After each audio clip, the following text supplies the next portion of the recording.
বলছে কি making of the constitution of India. MN.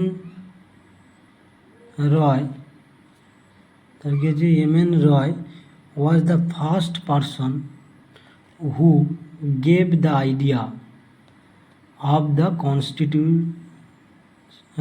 constituent assembly in 1934। তাহলে first কি বললো যে ফার্স্ট এই কনস্টিটিউশন অ্যাসেম্বলির ধারণা কে দিয়েছিল? এম.এন. রয় 1934। তারপরে কি বলছে?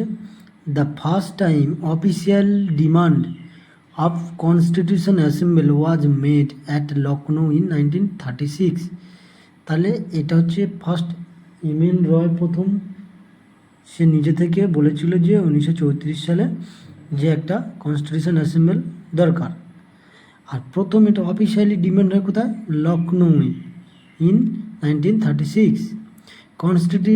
Constituent assembly of India was set up under Cabinet Mission Plan of 16th May 1946। তাহলে কি বলছে?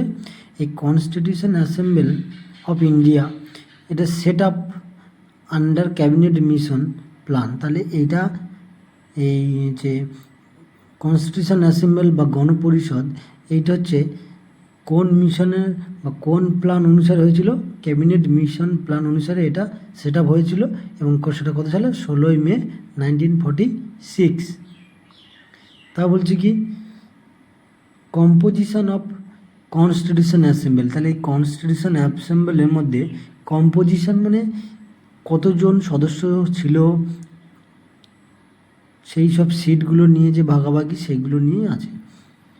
The constituent assembly had a total strength of 389 members. তাহলে কনস্টিটিউশন টোটাল, তাহলে এই কনস্টিটিউয়েন্ট অ্যাসেম্বলি বা গণপরিষদে মোট কতজন মেম্বার ছিল?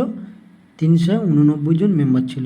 এই 389-এর মধ্যে বলছে অফ হুইচ, যার মধ্যে 296 were elected to represent British India. তা ব্রিটিশ ইন্ডিয়া যে রিপ্রেজেন্টেড হিসেবে ইলেক্টেড হয়েছিল কত? 296, while 93 seats were allocated to the princely state। তাহলে যে প্রিন্সলি স্টেট আছে সেখান থেকে 93 এসেছিল আর এদিক থেকে 296 হয়েছিল। আর কি আউট অফ 296, এই যে 296-এর মধ্যে 292 were be elected by the provisional legislature. তাহলে এই 296 আবার ভাগ হয়েছিল 292 আর হচ্ছে কি 292 আর 4। The remaining 4 members were designated বা designed to represent the 4 chief commissioner province: Delhi, Ajmer, Merwara আর কর্গ অ্যান্ড ব্রিটিশ বালুচিস্তান। তাহলে এই যে 296টা 296-এর মধ্যে 292টা হচ্ছে তোমার হচ্ছে প্রিন্সলি যে প্রিভিন্সিয়াল যে লেজিসলেচার সেখান থেকে ইলেক্টেড হয়েছিল। বাকি যে 4 জন, সেই 4 জনটা হচ্ছিল তোমার কোথা থেকে? 4টে চিফ কমিশনার প্রভিন্স, যেটা হচ্ছে দিল্লি, আজমির, মারওয়ারা আর একটা কি কুর্গ ও ব্রিটিশ বালুচিস্তান। তাহলে 1 2 3 4।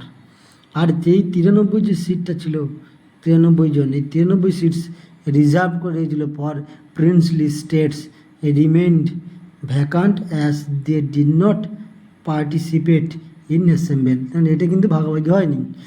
তাহলে এই টোটাল হচ্ছে সিট বন্টন।